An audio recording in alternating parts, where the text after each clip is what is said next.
नमस्कार दोस्तों, मैं हूं विजय गुप्ता। देख रहे हैं बवाल टीवी न्यूज। हमारे साथ में है मानव जीवन पथ के संस्थापक और प्रख्यात कथावाचक स्वामी सूर्यकांताचार्य जी महाराज। आइए जानते हैं सर, हाथरस में एक अभी वाकया हुआ है, दुर्घटना उसको कह सकते हैं।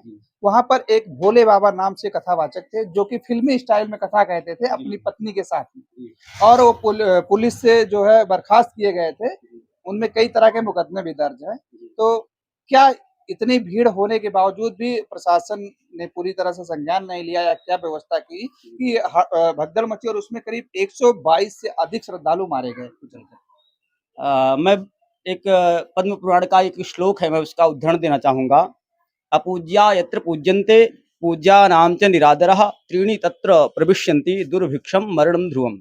जहाँ अपूजकों का पूजा होता है, तात्पर्य जो अयोग्य हैं उनका सम्मान होता है, और जहाँ जो पूज्य हैं, जिनका सम्मान करने योग्य है, ऐसे लोगों का निरादर होता है।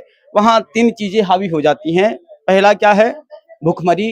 दूसरा मृत्यु। और तीसरा भय।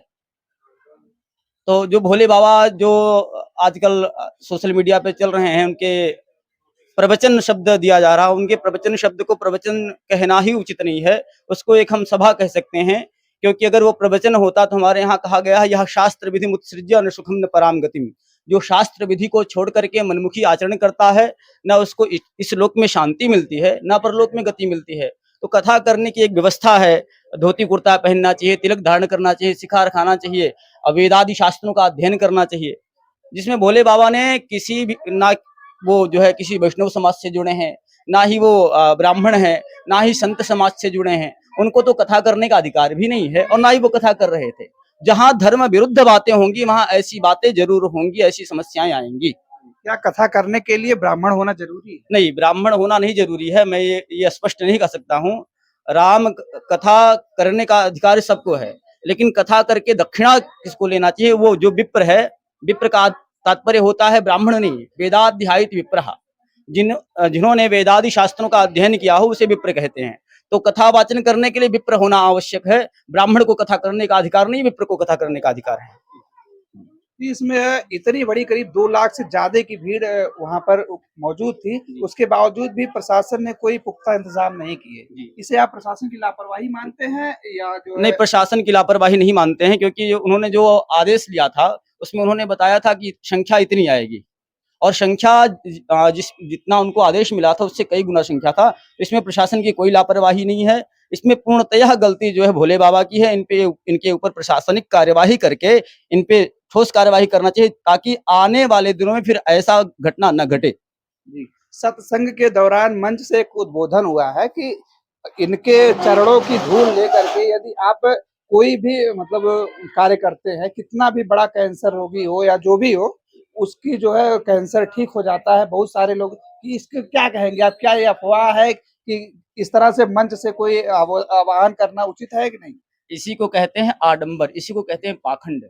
जैसे आपने अभी कुछ दिनों पहले देखा होगा, पूज्य प्रदीप शास्त्री जी महाराज हैं, उन्होंने एक दावा किया था कि ये रुद्राक्ष का दाना पानी में डाल करके घोल करके रात्रि भर रखने से, सुबह पीने से जो है कैंसर ठीक होता है।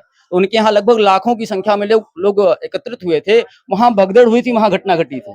और इन्होंने दावा किया कि किसी इनके चरण के नीचे की मिट्टी खाने से कैंसर ठीक होगा। ये सारा चीज पाखंड है। जहां हम पाखंड का आश्रय लेंगे, ऐसी स्थिति वहां आएगी।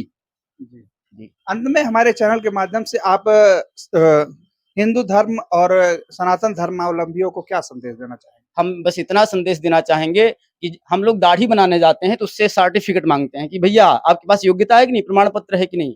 तो अगर हम कथा वाचन कराना चाहते हैं, पूजा कराना चाहते हैं क्या, या कोई अनुष्ठान कराना चाहते हैं, तो ब्राह्मण हो या संत हो या कथावाचक, उससे सर्टिफिकेट मांगे कि आपकी योग्यता क्या है, आप किस संत समाज से जुड़े हैं, आपका अध्ययन कहाँ है, आपने किस गुरु से अध्ययन किया है। अगर इन सारी चीजों की का वो जो है नहीं दे पा रहा है अपना वेरिफिकेशन, तो ऐसे लोगों से कथा कराना उचित नहीं है।